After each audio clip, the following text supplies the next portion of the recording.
não lembrei, mas a última aula prática, a última aula teórica, eu já disponibilizei elas no... Elas estão via YouTube, mas elas não estão como aulas públicas, tá? Então, eu deixei para vocês os links lá no Moodle também, tá? Só mais uma coisa sobre os vídeos, pessoal. Esse esquema de vídeos eu comecei a fazer no semestre de 2020.1, tá? Quando começaram as aulas remotas. Só que eu só dei parte da disciplina em 2020.1, porque eu estava metade do semestre estava em licença maternidade. Então, não tem, tem alguns vídeos, não tem vídeo sobre todos os conteúdos, né? A Júlia até fez a disciplina na época.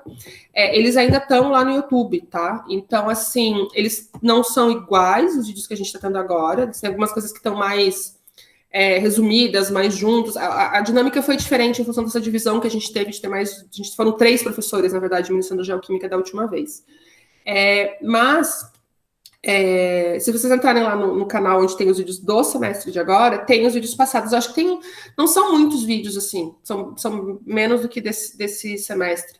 E caso vocês queiram ver alguma coisa que possa complementar, porque semestre passado de geoquímica, eu dei algumas coisas nos vídeos que eu não ia conseguir discutir em aula, mas esse semestre tem algumas coisas que não estão nos vídeos, então eu estou discutindo em aula, enfim. É só, assim, vocês não têm que assistir, tá? Mas tem algumas coisas que pode complementar alguns pontos, se vocês tiverem curiosidade, interesse, enfim. Só uma coisa que eu tinha esquecido de falar para vocês antes, tá bom? Como a Júlia até acho que ela conhece os vídeos, talvez vocês quiserem trocar uma ideia com elas, tem algum que vale a pena assistir ou não, enfim. Tá bom? Então, vou passar para o Lorenzo e para Júlia, né? Lisa. Não, Lisa, para Lisa. Lorenzo e a Lisa, desculpa. Bom dia, gente. Tá dando para me ouvir direitinho?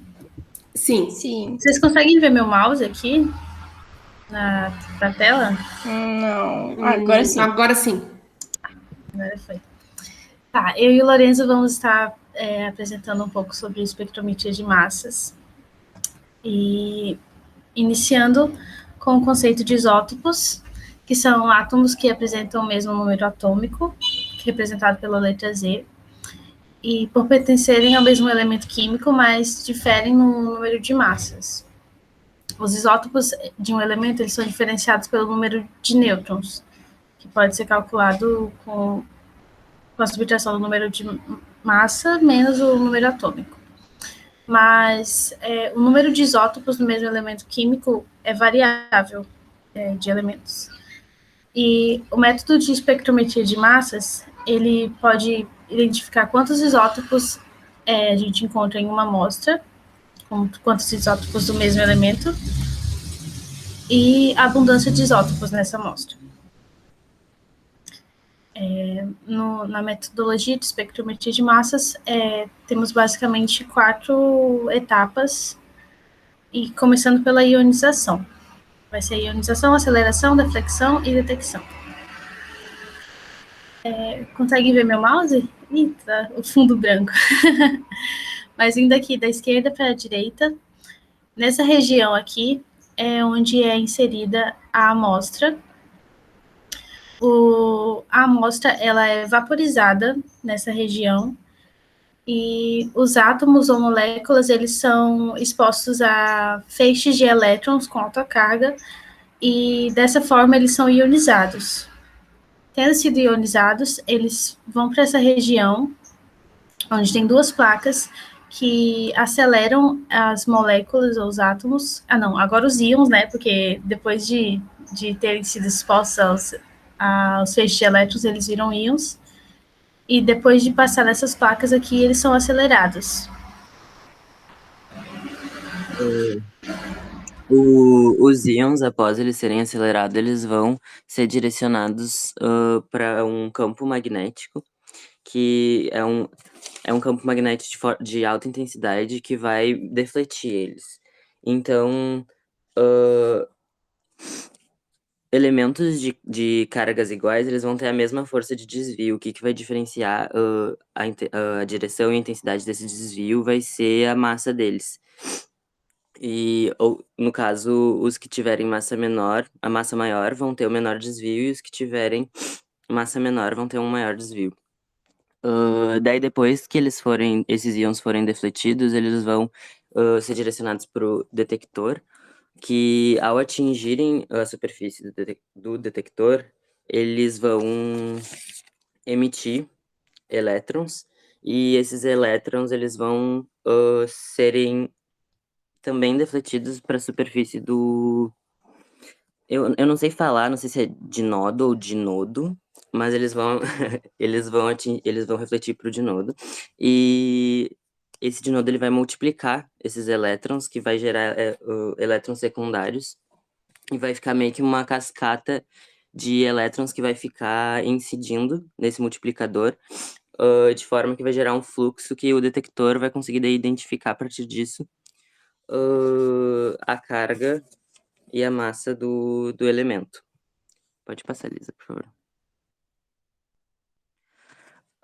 Daí, após passar por esse processo do espectrômetro, o detector vai conseguir identificar e gerar esse gráfico, vai dar as informações para gerar esse gráfico. Aqui nesse gráfico é o pentano, e no eixo Y, ele do gráfico é a abundância relativa desse elemento e a dos seus isótopos, e no eixo X é a relação entre a massa e a carga. Meio que eu li que o gráfico ele ajuda para saber separar e entender a relação do elemento com seus isótopos. No caso ali, por exemplo, ali onde está escrito base peak, que é, no caso, o elemento com a maior abundância relativa ali encontrado, ele indica que esse é o elemento que é mais encontrado na natureza, por ser o que possui maior abundância entre os isótopos ali identificados. Meio que a abundância é para descrever esse elemento de forma quantitativa, e a relação entre a massa e a carga é para entender num viés, num caráter qualitativo, né, do elemento. Pode passar, Lisa, por favor. As aplicações da espectrometria de massa, no caso, identificar os isótopos, os diferentes isótopos a partir da relação entre a massa e a carga, possibilitou o estudo e o avanço de várias áreas das ciências que a gente tem, como, por exemplo, botei aqui da medicina, no sequenciamento de proteínas, opa, ali tá errado a palavra, sequenciamento de proteínas, caracterização do oxigênio, na geologia, na datação de rocha, composição e identificação.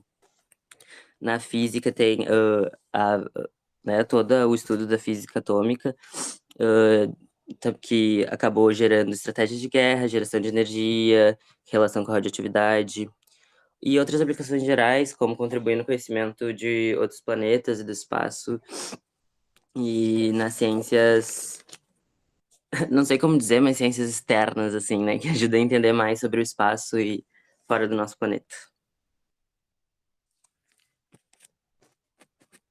É isso. É isso. Obrigada, Lisa. Obrigada, Lorenzo.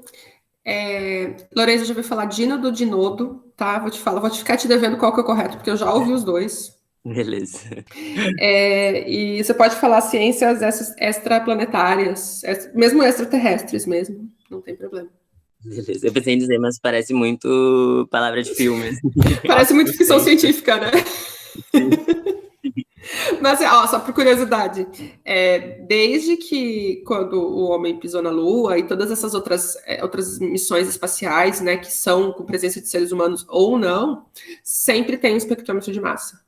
Sempre eles levam um espectrômetro de massa, tá? A sonda que está lá agora, a Horizon não, a Perseverance, tem um espectrômetro de massa nela, tá? Assim, claro, ele é uma tecnologia absurda, porque ele é super pequenininho, super leve, tá? Mas ele tem sempre um presente para a questão de identificação de moléculas e elementos e tudo mais, tá?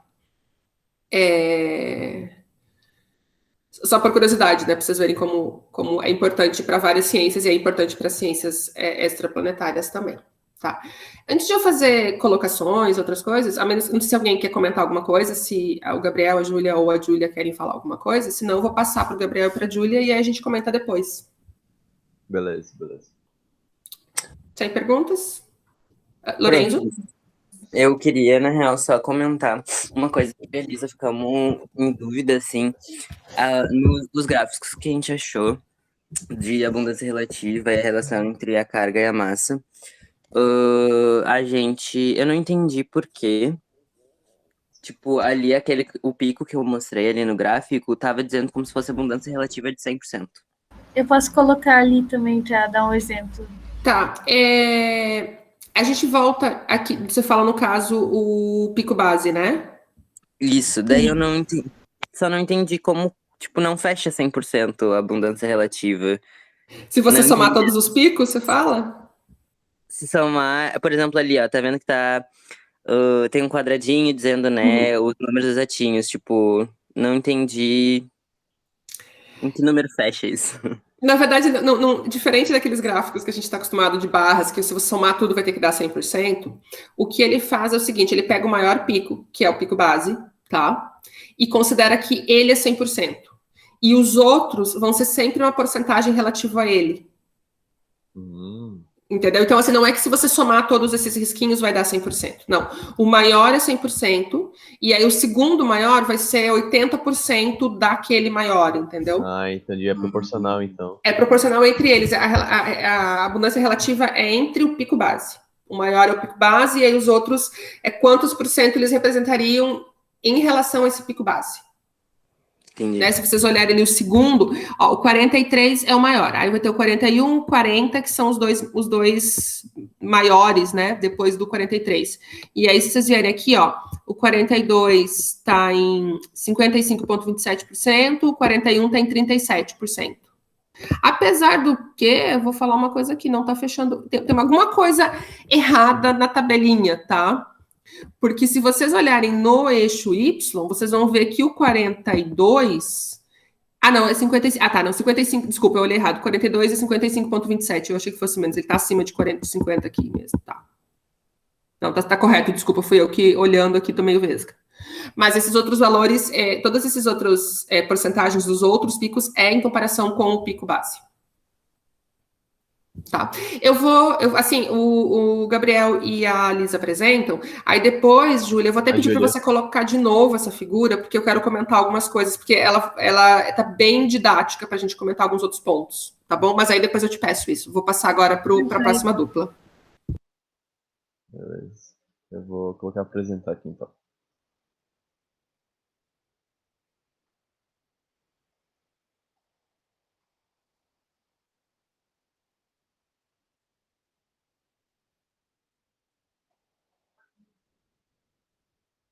Então vai ser... Vamos começar por aqui. Tudo certo aí, Julia? Tudo? Tá conseguindo ver? Sim. Uhum. Bom, a gente vai apresentar sobre cromatografia. E pode começar. Tá. A cromatografia ela é um processo físico-químico de separação em que ocorre a migração dos componentes da mistura, ou seja, essa interação entre a fase móvel e a fase estacionária.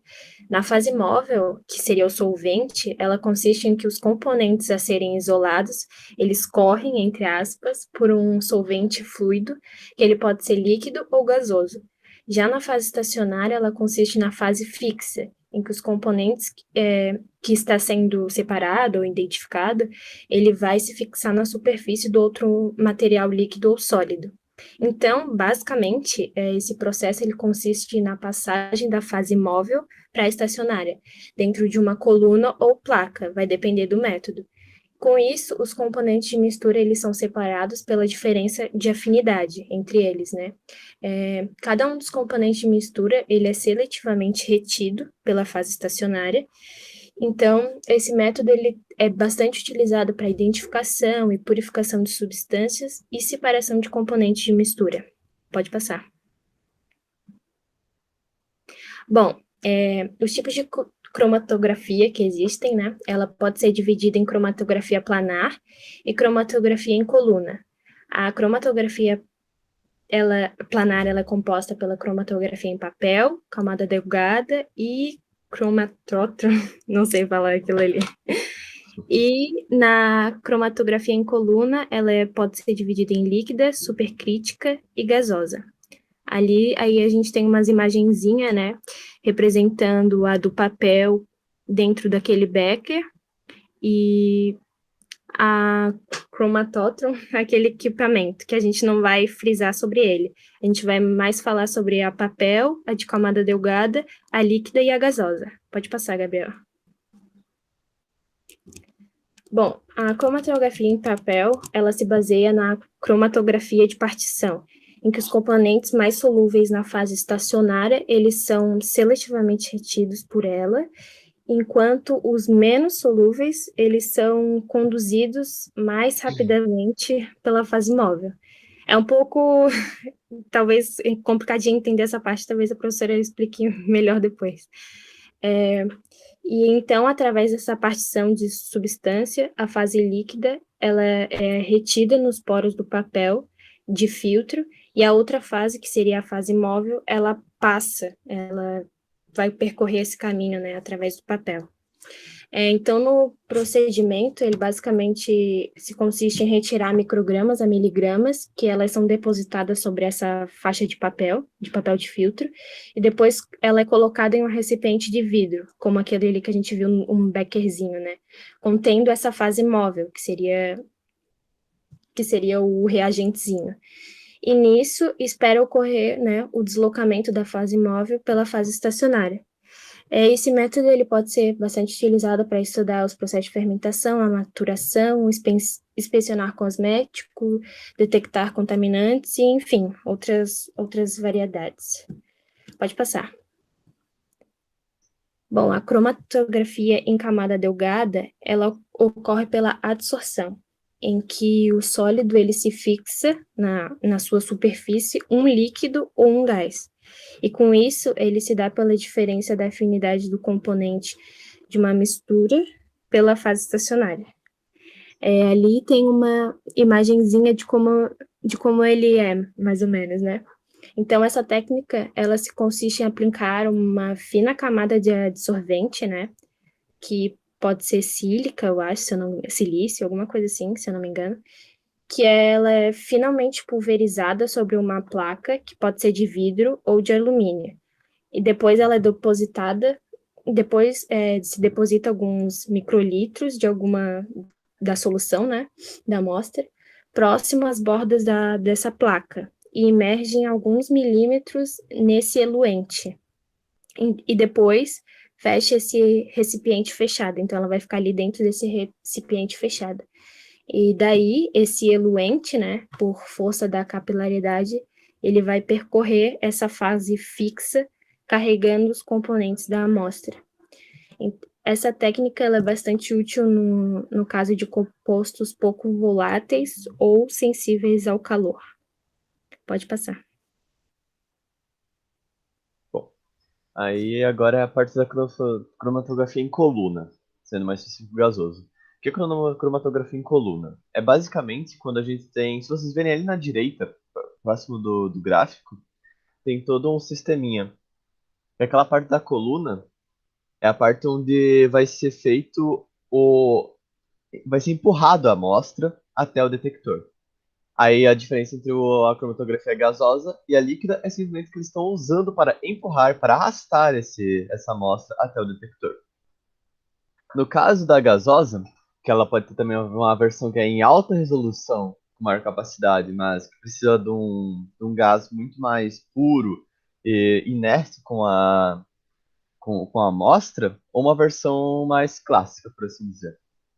Aí do lado a gente vê todas as partes desse sistema, que é o gás de arraste, eles tentam sempre buscar o gás mais puro possível, dependendo da faixa de amostragem que você quer.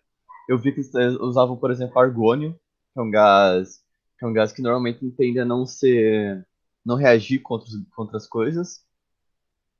E conforme esse gás vai empurrando a amostra e ela vai entrando na parte do forno e entrando na parte da coluna, que é feita de metal, vai passando por dentro dela, ela vai atingindo, dependendo da temperatura do forno, vai atingindo o detector. Cada partezinha da amostra vai atingindo o detector em tempos diferentes. Assim você consegue ver um gráfico do que cada molécula atingiu aquele detector em determinado tempo. Como tá ali como tá aquele gráficozinho ali, lá em princípios da cromatografia gás. Como vocês podem ver, ali embaixo no eixo X está o tempo. E aí no eixo Y teria o tamanho. Se eu não me engano, ele não entra no números, não está no gráfico, mas seria mais ou menos isso. E aí dá para ver ali que cada molécula fica separada. Uma boa análise. E a distância da base em relação à altura é que dá a quantidade daquela substância que estava na amostra. Então não é só a altura que deve ser contada, tem também a grossura da barra, por assim dizer. E ali na esquerda está um cromatógrafo que eu peguei em umas imagens aqui da UFSC. Cromatógrafo gasoso. Bom, agora vamos para continuando a cromatografia em coluna, para a parte líquida. Eu também peguei um cromatógrafo líquido ali da UFSC, do Lima. E ele é muito semelhante. A diferença é que ao invés de ter um gás que vai passar, um gás ultra puro, que vai passar por aquela coluna, essa vez vai passar um líquido, podendo ser, inclusive, esse também tem a versão da alta performance, que é o HPLC, que aí é um método um pouquinho mais avançado ainda. E o método clássico dele normalmente é mais utilizado para retirar alguma impureza, para deixar a amostra preparada para coisa. E, como dá para ver ali, tem todas essas fases também. Tem uma fase móvel, que é a parte do líquido, que vai passar por uma bomba. Então você vai colocar a sua amostra junto, ele vai passar pela coluna cromatográfica de novo. E aí, a partir disso, em diferentes tempos, vai atingir o detector e gerar aquele gráfico bonito, que nem eu vou mostrar daqui a pouco. E depois disso vai ser os resíduos e a parte que nos interessa vai ficar armazenada no computador. Basicamente esse líquido puro inerte, que ele não pode reagir com a amostra, ele vai arrastar toda a amostra até o detector. E aí na parte da utilização, eu consegui achar, tem várias formas, tem várias utilizações. Eu vi desde usar, sei lá, descobrir quanta gordura trans tem em um biscoito, até essa parte mais voltada à aquicultura / sonografia, que eu vi, achei um perfil cromatográfico de floração de mictoses por cromatografia líquida. Mictose é uma cianobactéria. E ele estava representando um bloom. E ali na esquerda você consegue ver a altura dos gráficos e ali o tempo que cada partezinha começou a passar. Eu só quis trazer esse gráfico para demonstrar que ele tem muito utilidade nessa área também, mesmo para coisas mais biológicas, por exemplo. E quem tiver interesse no artigo, tem o DOI ali embaixo. E por último, não tão importante porque ela é muito mais complicada de explicar nesse pouco tempo, mas é a cromatografia em coluna ainda, mas a supercrítica. Ela é muito parecida com a líquida, só que ela é muito mais precisa e complicada. Aí na direita eu não vou passar por todos os detalhes, mas é mais ou menos como é um esquema que funciona. Tendo novamente uma bomba, vai ter os gases, vai ter o reservatório que vai passar, e vai passar pela amostra, vai atingir diferentes tempos do detector, e a partir desse aí vai gerar um dado. Então dá para ver que todas essas cromatografias em colunas elas são muito semelhantes, só vai mudar mesmo a forma com que essa amostra é levada até o detector. E é isso.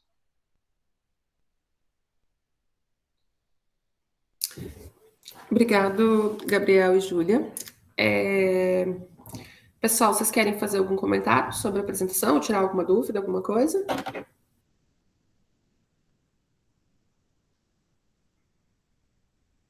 Tranquilo? Então, eu vou fazer o seguinte, eu vou começar a falar, mas lembrem que vocês podem e devem me interromper fazendo perguntas ou comentários, tá bom? Pode escrever no chat também, se for mais tranquilo para vocês. Eu entrei, vocês vão ver que tem mais um, eu entrei do outro computador para depois poder mostrar algumas coisas para vocês aqui, tá bom? Bom, assim, pessoal, eu escolhi 2 métodos, tá, que a gente usa bastante em geoquímica, mas pelo que os dois grupos apresentaram isso, né? Não é só em geoquímica, mostraram que são técnicas bastante multidisciplinares, né? São usadas nas mais diferentes áreas. Isso vale para cromatografia, isso vale para espectrometria de massas, tá? Não significa que são só esses métodos que a gente tem para avaliar os componentes da matéria orgânica sedimentar, tá? Existe uma série, até porque de repente a gente quer analisar compostos orgânicos, compostos inorgânicos, enfim, tem uma série de outras técnicas também. Mas algumas até se baseiam, né, em algumas coisas da cromatografia ou da espectrometria. As duas, tá, são técnicas separadas, são técnicas distintas, mas são técnicas que muito comumente são usadas juntos. A gente tem um cromatógrafo ligado a um espectrômetro de massas, tá? Por que isso? O Gabriel e a Júlia, eles explicaram muito bem. A cromatografia é uma técnica de separação de componentes de uma mistura, tá? Talvez seja uma das melhores definições para a gente ter de cromatografia. Ela não é uma técnica em que a gente vai quantificar, né? Eles mostraram ali o cromatograma, né? Aquele gráfico que a gente chama de cromatograma. Vocês vão ver eu falando bastante ao longo das aulas. Em algumas, principalmente quando a gente fala de biomarcadores, né? Falar mais dos cromatogramas. Aquele cromatograma, o cromatógrafo não dá aquilo para a gente. A gente precisa de um detector associado àquele cromatograma. Porque a coluna cromatográfica, tá? E aqui eu tô falando mais de coluna, mas eu já vou comentar os outros também. O que ela vai fazer é separar os componentes. Então, tá, eu peguei a minha matéria orgânica, claro, eu vou fazer todo um processamento dessa matéria orgânica, e aí eu vou colocar essa mistura de componentes da matéria orgânica no meu cromatógrafo.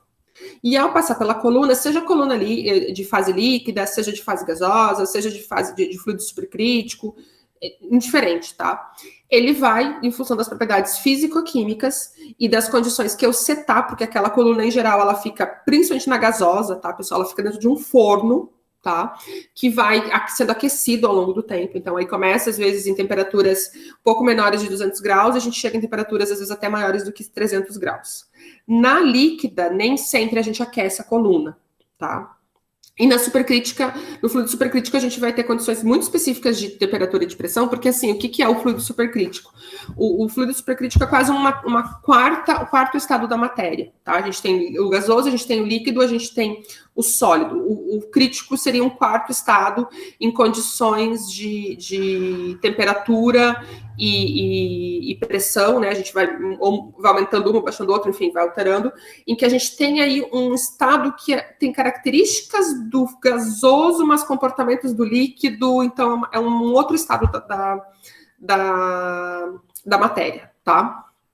Pode ser assim dito, né? Bom, então, mas pensando no líquido e na gasosa, que são as que a gente mais usa em geoquímica, tá? Essa coluna, seja uma cromatografia de fase líquida ou uma cromatografia de fase gasosa, a gente vai colocar ali nessa mistura, e em função das propriedades físico-químicas do que tem ali e de como ela vai interagir com a fase estacionária da coluna, vai separar, né? Cada pico que vocês viram lá no cromatograma é um composto separado a princípio.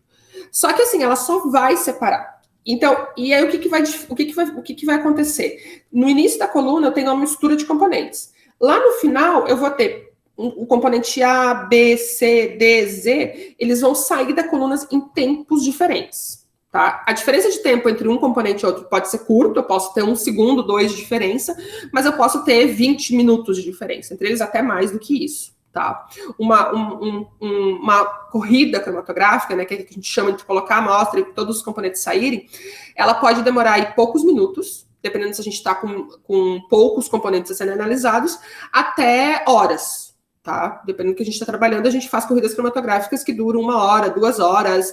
Em casos que a gente está investigando, ainda procurando compostos, pode durar até mais do que isso, tá? Mas ela faz isso, os componentes vão sair lá individualizados a princípio no final dessa coluna. E pronto. Eu não sei o que saiu, eu não sei quanto que saiu, tá? A cromatografia faz isso. Para que eu possa identificar o que saiu e o quanto saiu de cada um desses componentes, eu vou precisar de um detector, tá? E aí tem muitos tipos de detectores. Eu tenho detectores super específicos, tá? Eu tenho detectores que eles só vão dar uma resposta, né? A resposta sempre tá associada, pessoal, a um sinal elétrico, tá? Só vão dar respostas, por exemplo, para compostos que tiverem nitrogênio e fósforo, que é o detector NP, que a gente chama, tá? Eu posso ter detector que só vai dar resposta para compostos bastante eletronegativos, que ele é bom para analisar compostos que têm halogenados, né? Compostos com cloro, com bromo, com flúor neles. Se eu colocar um pentano lá, um composto que só tem carbono e hidrogênio, dificilmente eu vou ter um sinal, tá? Eu posso ter detectores que eu chamo de detectores universais, que eles vão detectar qualquer coisa que passa lá. Por exemplo, um que a gente chama de FID, mas é o detector de ionização de chamas, né, que é Flame Ionization Detector. é uma chama mesmo, tá? Tem esse nome porque é uma chama. E aí, conforme os elementos, os componentes vão passando, eles vão alterar essa chama de formas diferenciadas. E em função disso, ele vai gerando um sinal elétrico. Então, quanto mais material passar, mais vai alterar e maior vai ser aquele pico do meu cromatograma, tá? Isso de uma forma bem simplificada, tá, pessoal? Porque eu não vou entrar aqui nos detalhes, porque não é uma disciplina analítica, tá? Não é uma disciplina de química analítica, não é uma disciplina de química instrumental, mas se alguém tiver mais interesse e quiser se aprofundar na técnica, a gente pode conversar a parte da disciplina, tá? Minha ideia é que vocês conheçam e tenham uma ideia da base, porque vocês vão ser oceanógrafos, vão trabalhar com as mais diversas coisas, mas eu penso assim, no futuro preciso fazer alguma coisa e falar, olha, talvez a técnica de cromatografia possa me ajudar, diferente da área que vocês estiverem seguindo. Bom, então tem esses detectores. E aí, onde é que entra o espectrômetro de massa, quando eu falei que ele pode se associar à cromatografia? O espectrômetro de massa, ele pode entrar como um tipo de detector, tá? Ele pode ser acoplado, tá, à cromatografia. E ele vai ter duas funções. Ele vai ter essa função de nos ajudar a quantificar, tá, os compostos. Ele vai gerar os sinais lá, né, naquele espectrograma que o Lorenzo e a Lisa mostraram. Então, ele vai ajudar a quantificar, mas além de ajudar a quantificar, ele vai ajudar a identificar, tá?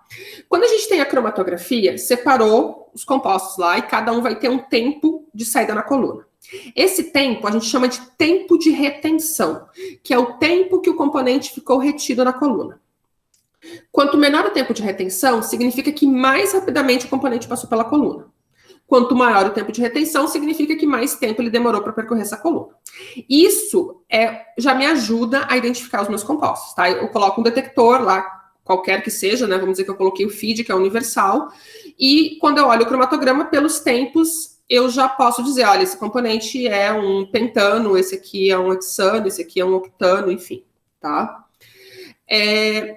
Só que, tá, não é tão perfeito assim, porque eu falei, cada componente sai num tempo separado ou não. Então, às vezes, tem componentes que são diferentes componentes, né, diferentes compostos, mas eles têm o mesmo tempo de retenção, tá? O Gabriel mostrou um cromatograma super bonitinho ali, né, todo separadinho, com uma linha de base bem feitinha, mas depois eu vou mostrar um outro aqui para vocês. E às vezes a gente tem isso que a gente chama de eluição. Dois compostos com o mesmo tempo de retenção, ou com tempo de retenção tão próximo, assim, próximo na casa de décimos de segundos, que eles não fazem picos separados, tá? Quando a gente precisa muito separar esses compostos, a gente mexe na temperatura, na velocidade do gás, né, no fluxo do gás que a gente colocou para empurrar, no caso da cromatografia gasosa, ou no fluxo do líquido, no caso da cromatografia líquida. A gente mexe no tamanho da coluna, tá? Tem colunas na gasosa, a gente tem colunas de 15 metros até colunas de 60 metros, e em alguns casos específicos, colunas feitas sobre medidas que podem ter aí até 100 metros de comprimento. Na líquida também que tem a espessura da coluna também, né? A grossura dela. A grossura da coluna, a parte estacionária, no caso da gasosa, tá? Nem todo a gente chama o recheio da coluna, né? Nem toda a fase estacionária é igual, então eu posso alterar a fase estacionária em função dos grupos de compostos que eu quero separar, tá? Enfim, mas quando saem dois compostos juntos, tem algumas coisas que eu posso fazer para separar, ou às vezes eu não separo, porque assim, eu posso reportar aquele valor como sendo a soma desses dois compostos, tá? Depende do objetivo do estudo, se vai ser necessário separar ou não. E tem algumas técnicas, junto com o detector, que nos permitem separar sem ter que mudar a coluna, sem ter que mudar nada da cromatografia. A espectrometria de massas é uma delas, tá? Por quê? Porque a espectrometria, além de ela funcionar como detector para quantificar, e vamos dizer assim, a espectrometria quantificar é o papel secundário dela. Porque o papel principal dela é ajudar na identificação do meu componente, da minha mistura, tá? Por quê? Porque ela vai pegar... Então, assim, eu tive lá, estava com a cromatografia, saiu o meu primeiro componente, componente A. Foi para dentro do espectrômetro de massas. Aí vai tudo aquilo que a Lisa e o Lorenzo falaram, de vai ser ionizado, e aí vai ser né, os íons vão passar, vou separar os íons que eu tenho de interesse, depois em função... do tempo que eles vão percorrer, ou porque eu tenho um sistema magnético que vai separar somente os íons que eu tenho interesse, e como é que eles vão chegar na minha multiplicadora, como é que eles vão chegar na parte do meu detector, eu vou formar aquele gráfico que eles mostraram, que é um espectrograma, tá? Então, assim, pessoal, eu ionizo esse componente.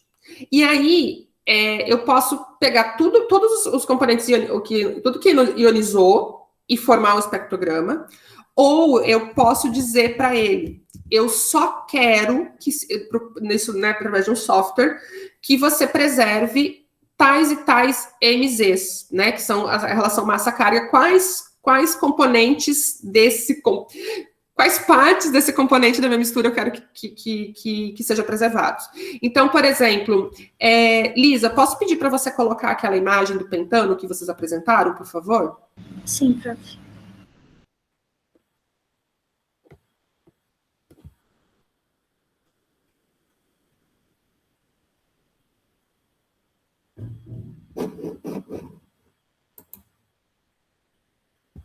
Olha só, aqui possivelmente é o que a gente chama de um espectro do full spec, tá?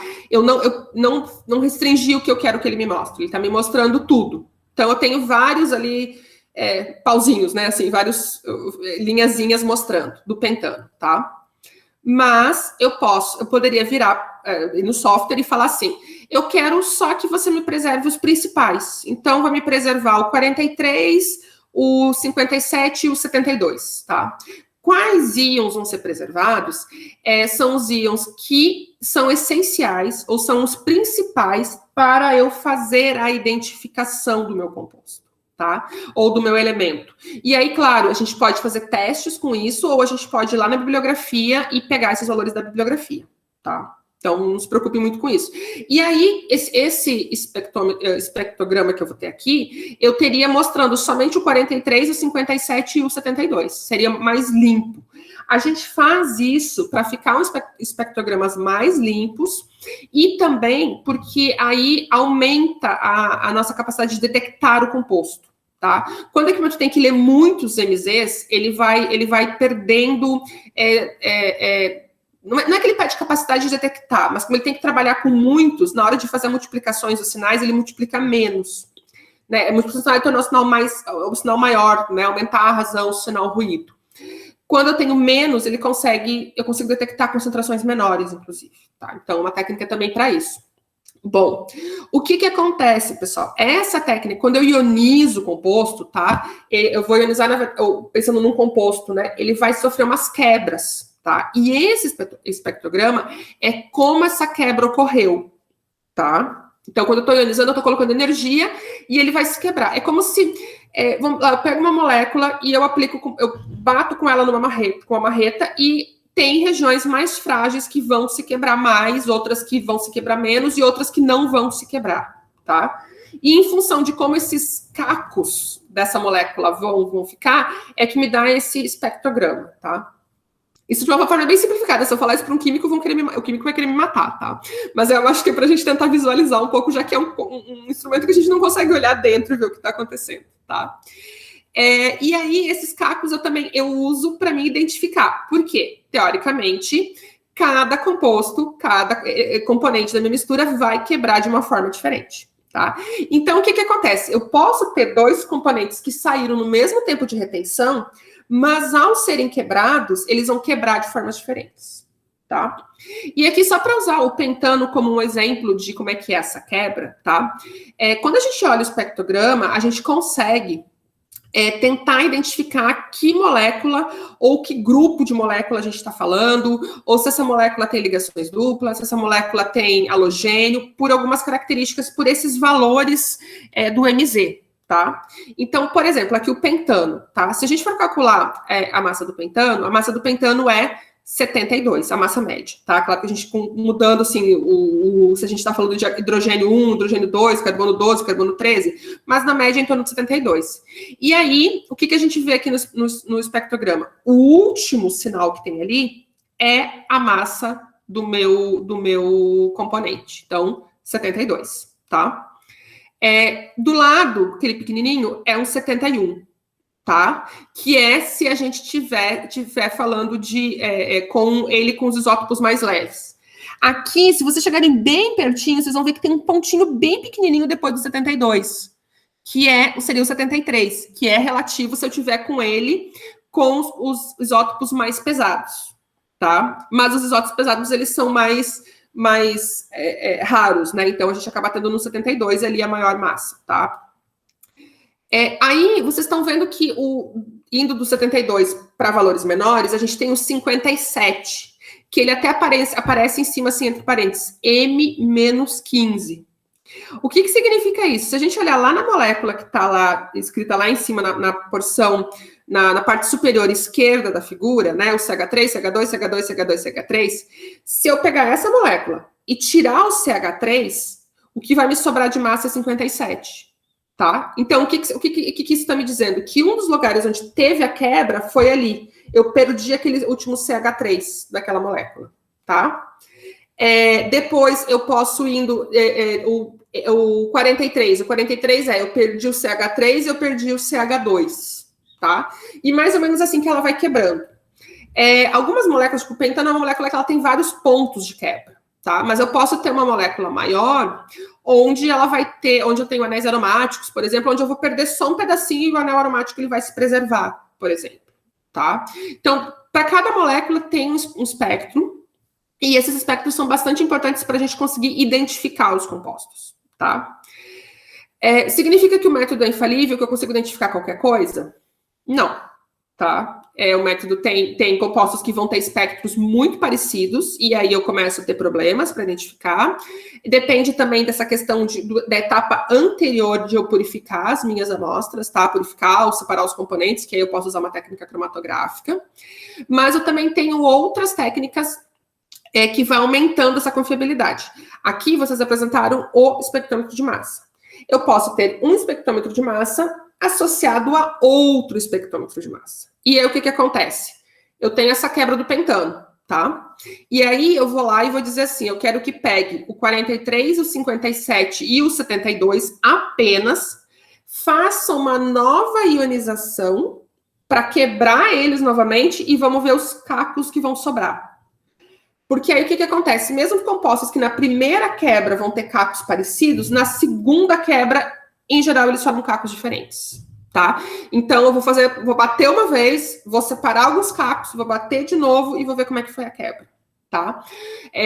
A cromatografia, junto com a espectrometria, é uma das técnicas usadas quando a gente quer avaliar, por exemplo, doping, tá? Em esportistas, né? Copa do Mundo, campeonatos, Olimpíadas, essas coisas, né? Então, coleta a urina e faz uma análise para ver como é que é o doping.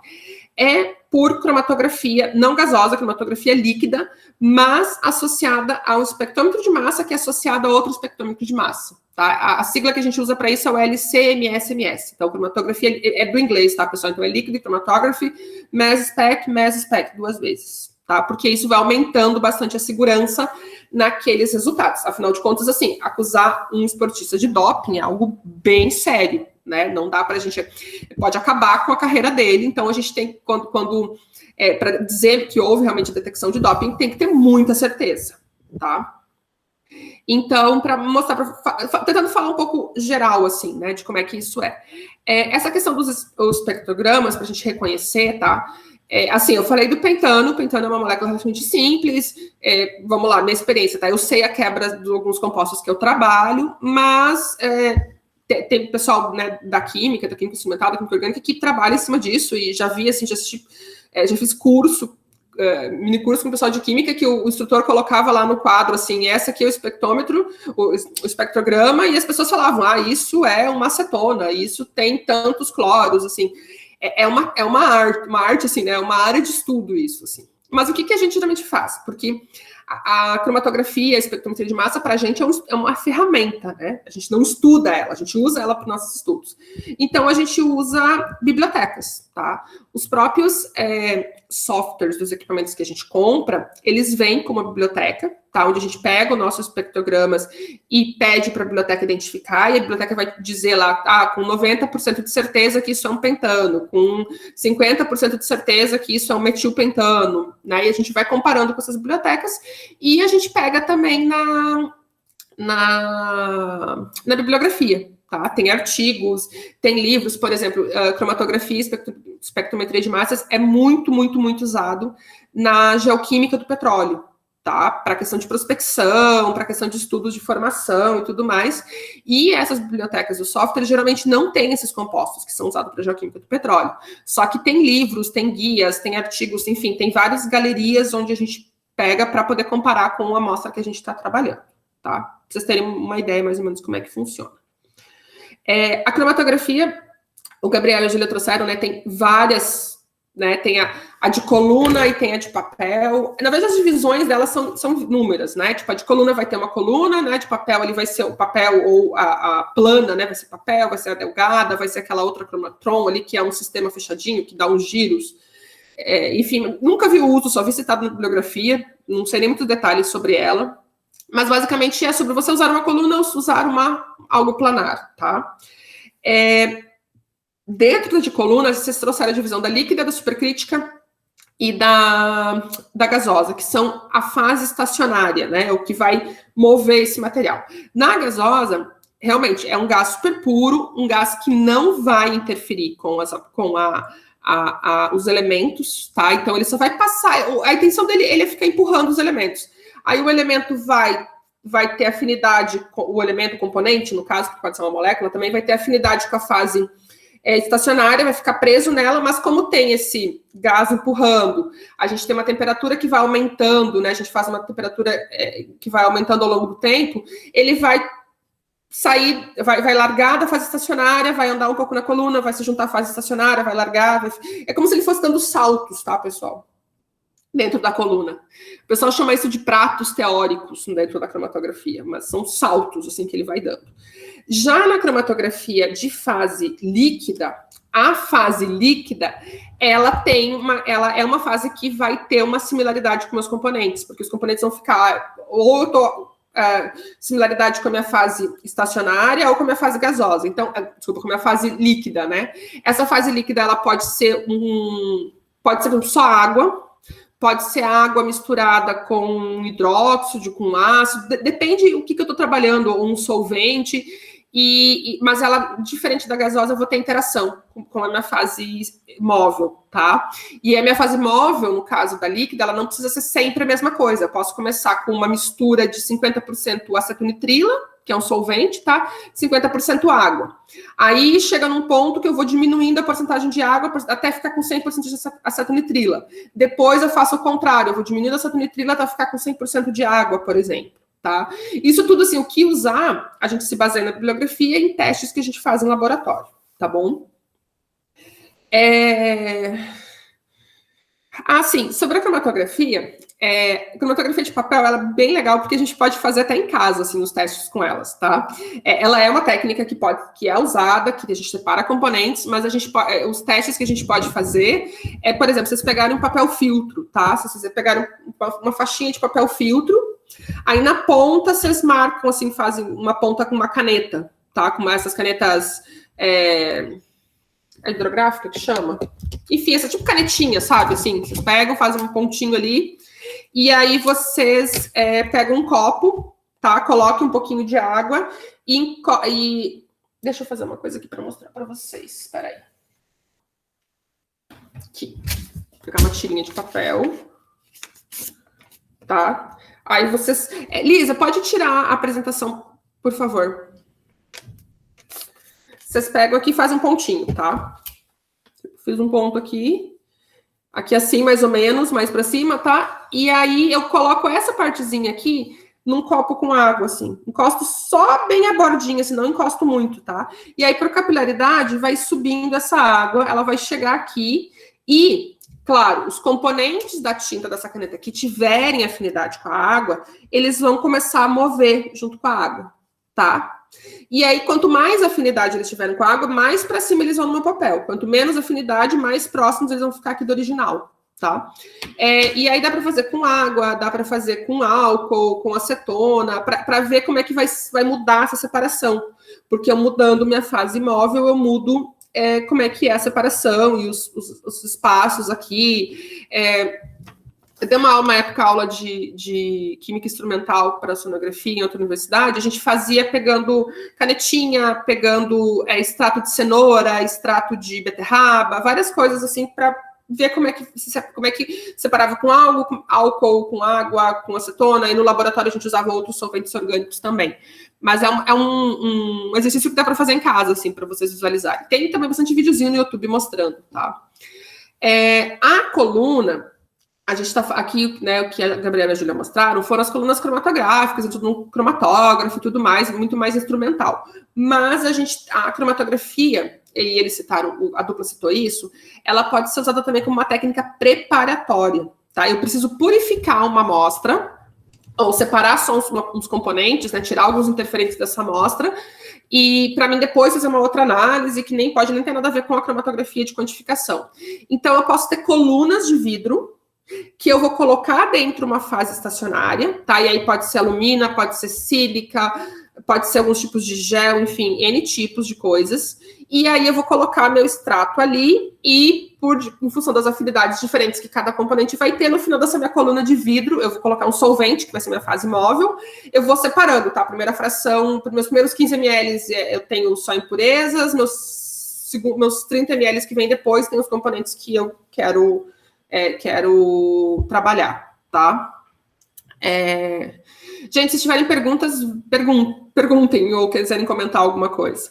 Com relação à quantificação, tá, pessoal? Então, a gente tem mesmo quando eu estou usando uma cromatografia associada a um espectrômetro de massa, eu vou ter o cromatograma, tá? E a quantificação é feita no cromatograma, com base na altura e na base do pico, então, na verdade, é na área desse pico. A gente quer que esse pico se pareça ao máximo com um triângulo, porque a gente faz uma aproximação dele sendo um triângulo, faz uma integração de área, tá? Lembram lá de cálculo integral de área? A gente faz uma integral de área para saber aquela área. E aí, tá bom, eu sei aquela área, como é que eu sei quanto que tem ali? E aí, o que acontece? A gente faz curvas de calibração antes. A gente pega... eu pego os componentes que eu quero estudar, eu compro, né, eles de alguns laboratórios na versão pura, eu coloco nesse sistema, numa concentração que eu conheço, né, porque eu coloco lá em 100, em 80, em 50, em 10, em 5 ppm, eu vejo a área que eles vão produzir, faço uma curva de calibração, ponho a minha amostra, vejo a área que eu produzi e jogo lá na minha curva de calibração para ver a quantidade que eu tenho. Tá? Tudo isso usando, a gente faz as quantificações sempre usando padrões puros, né, comprados das empresas que fornecem esse material. Tá? Quanto menos usados os compostos que eu estou trabalhando, mais caro são esses padrões. Tá? Se eu vou trabalhar, por exemplo, não que seja barato, mas é muito mais barato comprar padrão de hidrocarboneto de petróleo, principalmente os principais, assim, que são usados para contaminação, para poluição, do que eu comprar um padrão de compostos perfluorados, por exemplo, que é muito menos analisado e muito mais complexo de ser produzido, tá? Que mais, gente? Deixa eu ver aqui. Ah, sim, espectrometria de massas também, que eu queria falar. A Lisa e o Lorenzo trouxeram ela sendo usada para separar isótopos, tá? Então, eu vou usar a espectrometria de massas para mim separar o carbono 12 do carbono 13 do carbono 14, tá? É um uso. Eu posso usar para separar compostos, tá? Eu vou separar o pentano do metano, do butano, eu vou separar misturas de praguicidas, eu vou separar tipos de lipídios que eu tenho na minha amostra, eu vou separar tipos de ácidos graxos que eu tenho na minha amostra. Enfim, eu posso separar elementos, ou eu posso separar elementos, eu posso separar isótopos do meu elemento, e eu posso separar moléculas, posso separar compostos, tá? Então, bastante aplicações também. Que mais? Eu acho que o que eu anotei que eu queria falar com vocês é isso. Eu queria mostrar algumas coisinhas, assim, por questões de curiosidade, tá, pessoal? Deixa eu só botar para apresentar aqui.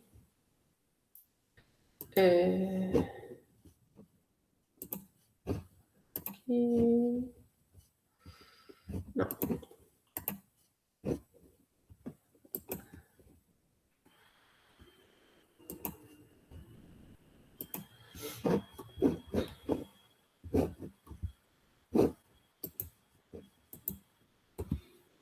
Vocês estão vendo, pessoal? Sim. Tá. Aqui é só um exemplo de cromatografia de papel, tá? Então, são tirinhas de papel. Geralmente, a gente usa papel filtro. Vocês podem ver que eles estão até colados com uma fitinha. Aqui em cima é uma régua, tá, pessoal? E aqui é um potinho de cozinha, tá? E aí, aqui eu não sei que líquido que tem, tá? Mas pode ser, de repente, água. Foi feito o pontinho inicial aqui, tá? Ou um risquinho inicial aqui. Se deixou encostar aqui a bordinha na água, a água foi subindo e foi separando. Aqui, eu chutaria que é água, porque não está muito bem separado, tá? Geralmente, para essas canetinhas, o álcool separa melhor. A gente fica realmente, tipo assim, uma cor bem distante da outra, tá? Mas é só para mostrar para vocês como é um exercício super simples, assim, que dá para fazer até em casa. Tá? Aqui é para mostrar as colunas cromatográficas, tá? Isso aqui são colunas de cromatografia de fase líquida. Elas são colunas bem mais curtas, tá? São colunas de 15, 20, 30 centímetros no máximo aí, a maior, em média, tá? E aí, colunas de cromatografia gasosa. Elas são tão grandes, né? Eu falei 15 metros, 30 metros, 60 metros, que elas ficam enroladas nessa estrutura, tá? E a gente chama elas de colunas capilares, porque elas são finas como um fio de cabelo, tá? São bem fininhas. E aí fica engraçado porque quando a gente começa a estudar colunas capilares, aí a gente fala, a coluna capilar é oca. E sim, apesar de ser muito fina, ela é oca, tá? Aqui tem uma imagem dela, tá? Então a gente tem aqui uma cobertura de proteção, tá? E uma cobertura que ela é flexível o suficiente para a gente fazer aqueles círculos, tá? Aqui a gente tem geralmente sílica, né? Ela é feita como se ela fosse de vidro, né? Mesmo material que forma o vidro. E aqui a gente tem a fase estacionária, tá? E outra coisa curiosa é que essa fase estacionária ela pode ser sólida ou ela pode ser uma fase estacionária que a gente chama de líquida, tá? Mas não é líquido, não precisa você pensar assim, líquido fluido. Na verdade, é uma estrutura que estaria no estado líquido, mas ela está presa nessa estrutura aqui, tá? Aqui é só para mostrar uma outra coisa. Aqui são tipos diferentes. Então, essa aqui seria uma coluna que não é oca, tá? A gente chama de colunas empacotadas. E só para vocês terem uma ideia, até a década de 80, metade da década de 80, mais ou menos, não existiam essas colunas que eu mostrei aqui para vocês. Esse tipo de coluna aqui não existia, tá? Elas eram colunas de vidro, então elas eram muito menores, tá? Elas davam duas voltas, mais ou menos, só. E era no laboratório o pessoal que empacotava elas. Que empacotava o que significa? Que colocava fase estacionária, tá? Geralmente podia ser sílica, podia ser alumina, podia ser florizil, são alguns materiais usados. E, claro, as análises não eram tão boas como a gente é hoje, não conseguia separar tão bem os componentes, né? Só para falar para vocês um pouquinho sobre essa variação. Quando surgiu essas colunas capilares aqui, meio que revolucionou assim, a cromatografia gasosa, no sentido de número de componentes que conseguia separar e da melhora naqueles picos do cromatograma. Outra coisa, tá? Hoje a gente faz tudo no software, a gente mede, né, a gente mede a área do pico, né? O software faz essa integração da área para a gente não precisa fazer a integração. Nessa época, assim, até a metade de 80, início de 90, ali, em alguns casos, não tinha essa parte do software. Então, o que acontecia? O cromatograma ele saía impresso, tá? E não era calculado a área. O que era feito? Era recortado o pico. E para fazer a quantificação era em função do peso do pico, tá? Então, vocês imaginam a quantidade de... Primeiro assim, tinha que ter uma mão boa para recortar, um ambiente com temperatura e umidade controlado, tá? E uma balança muito boa para medir. Mas era assim que era feito, tá? Antes de a gente ter os sistemas mais instrumentalizados, tá? Então, era impresso, impressora matricial, não sei se algum de vocês conhece impressora matricial, tá?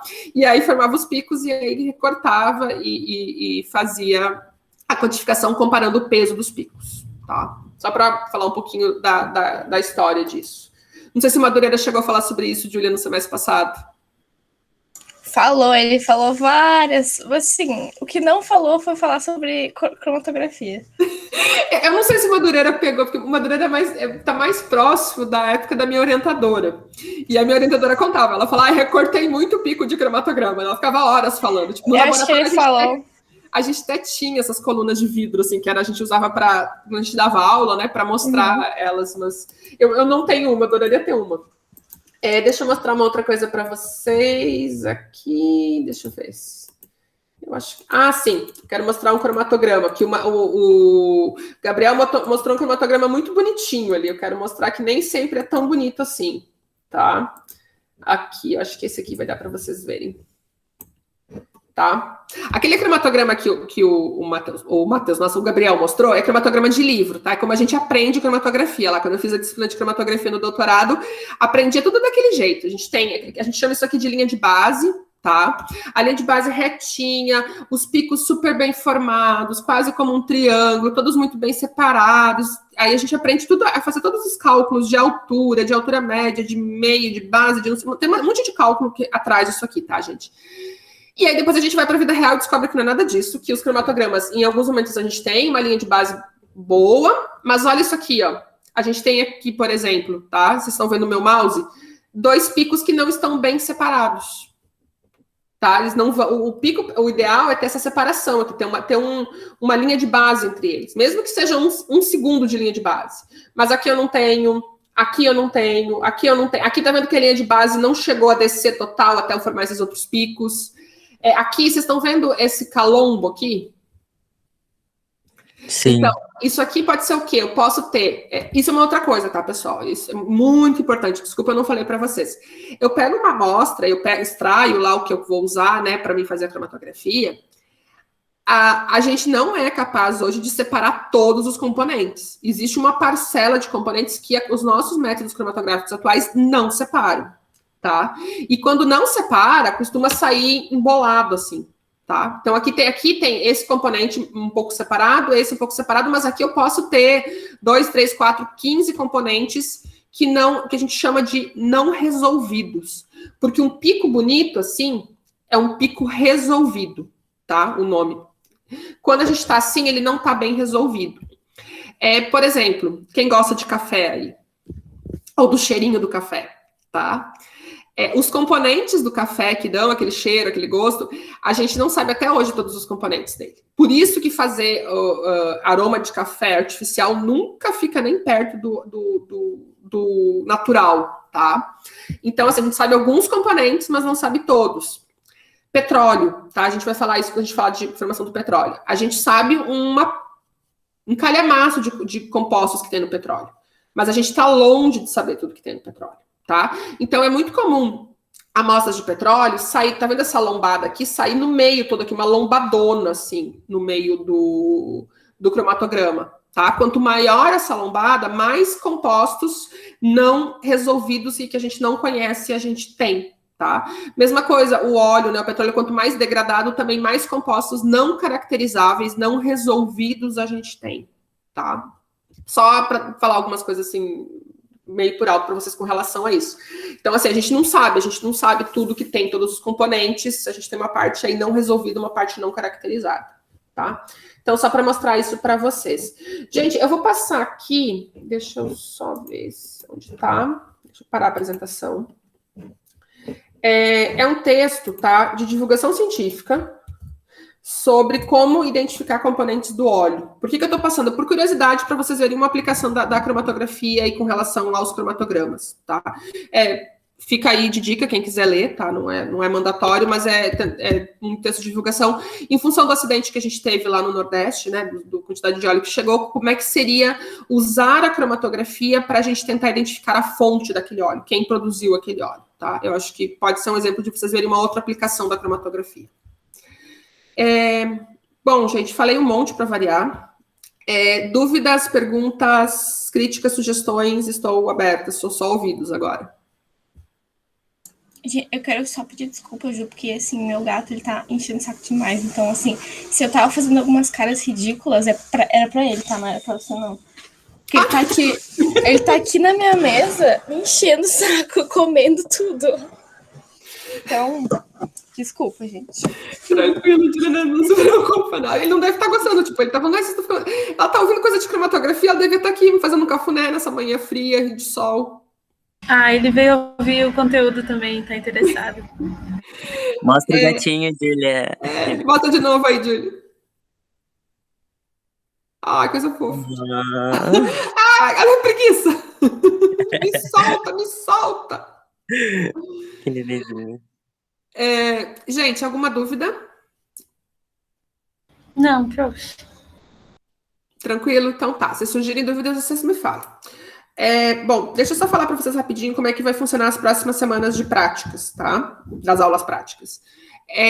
A gente vai fazer agora um esquema um pouquinho diferente, que é o seguinte. Eu vou colocar lá no Moodle 4 exercícios, tá? Na verdade, talvez eu vou colocar um pouquinho mais do que 4, tá? Questões. Eu quero que cada um de vocês escolha uma questão, tá? Vocês vão, de novo, trabalhar em duplas, tá? Mas agora cada um vai ter uma questão. E é assim, eu quero que vocês peguem a questão, que vocês olhem a questão, que vocês pensem sobre ela. E na semana que vem, vocês vão trazer dúvidas, vocês vão trazer discussões sobre a questão de cada um de vocês, tá? Para só na outra semana vocês apresentarem a resolução da questão. Deixa eu explicar alguma coisa sobre as questões. As questões vão ser sobre isótopos, tá? Sobre aplicações de isótopos e como resolver alguns problemas usando eles. Então, por exemplo, vai ter uma questão, por exemplo, sobre análise isotópica num testemunho de gelo. Tá? A gente falou muito de testemunho de sedimento, pessoal, mas é possível fazer testemunho de gelo também, datar e estudar como é que está aquela deposição de bolhas de gases, da análise isotópica do hidrogênio, do oxigênio daquele gelo, para ver como é que teve mudanças climáticas, tá? Mas, por exemplo, eu vou falar de um testemunho de gelo e eu vou dizer, os valores começaram em X, mudaram para Y, depois foram para Z, do isótopo do delta oxigênio 18, tá? E aí eu vou perguntar, o que isso significa? Tá? Um exemplo de questão. O que eu quero? Mais do que vocês dizerem assim, olha, aqui quando estava X significa isso, Z significa isso, Y significa isso, eu quero que vocês, quando forem apresentar a questão, expliquem como aquele isótopo é usado para isso. Por que é possível usar os isótopos de oxigênio para ver períodos glaciais e períodos interglaciais, por exemplo. Tá? Para diferenciar entre gelo formado a partir da neve e diferenciar entre gelo que se acumulou a partir do congelamento do mar, tá? Então, por isso que eu não vou dar a questão hoje para vocês já responderem semana que vem. Eu quero que vocês olhem a questão, tá? Cada um vai escolher uma questão, tá? Quero que vocês trabalhem em dupla, por quê? Porque eu quero que vocês troquem informações ou troquem ajudas, mesmo as questões sendo distintas para vocês, tá bom? Ou melhor assim, gente, eu tô falando uma coisa, eu falei duplas, porque eu tava pensando numa turma maior, tá? Mas como vocês são em 4, tentem conversar entre vocês, o que vocês conseguirem fazer, assim, de fazer alguma troca de informação, alguma troca de perguntas, o que acha. Eu vou deixar livre, tá? Não precisa ficar em dupla, não, até porque no dia de apresentar, cada um vai apresentar a sua questão, tá? Então, assim, vou colocar as questões lá, vocês olhem as questões, me falem qual questão cada um de vocês escolheu, tá? Porque eu vou tentar colocar mais do que 4 questões para vocês terem enfim, olharem e escolherem o que vocês simpatizarem lá pelo tópico, que vai ser as questões, porque elas são bem variadas, tá? E aí, na semana que vem, tragam dúvidas, discussões, enfim. Semana que vem eu vou estar aqui para responder perguntas de vocês sobre as questões, tá? A Lisa falou que vocês podem discutir no grupo. Isso, como a turma é pequena, fica mais fácil. Quando eu montei o negócio, eu montei pensando numa turma aí de 8, 10 alunos, que é em média o que a gente tem. Mas nesse caso, vocês podem conversar entre vocês como ficar melhor. Tá bom? Qualquer dúvida, me escrevam para a Júlia, a gente faz chamada se for necessário, a gente conversa por e-mail, conversa pelo Moodle, enfim, o que for. Certo, pessoal? Dúvidas, perguntas, recados? Por enquanto não, prof. Gostei bastante das suas explicações hoje. Tá bem didático. De novo, é um outro assunto que eu gosto, eu me empolgo, gente. Vocês têm que falar, chega, tô cansado, dá um tempo, vamos tomar um café. Mas é bom ouvir de quem sabe, pelo menos, porque pesquisando tipo, tem muita palavra diferente, assim, que tu não sabe associar a um contexto, que tu sabe explicar bem melhor, assim. Que bom que você viu, Lourenço. Eu coloquei uns vídeos lá para vocês, pessoal, e eu tinha até falado bastante isso para a Júlia. Os vídeos, eles estavam muito mais aprofundados do que a gente vai chegar, essas coisas. Mas eu coloquei porque eu achei que foram vídeos relativamente didáticos ou que davam um geral sobre o conteúdo, né? Porque às vezes é difícil achar material mais simplificado, né? Então, pelo menos eu queria tentar fornecer o material para vocês. Então tá, pessoal, da minha parte era isso. Fiquem bem, se cuidem. Beijo, prof. Obrigado pela aula. Até semana que vem, gente. Até semana que vem. Beijo. Tchau, Boa semana. Tchau, gente. Até.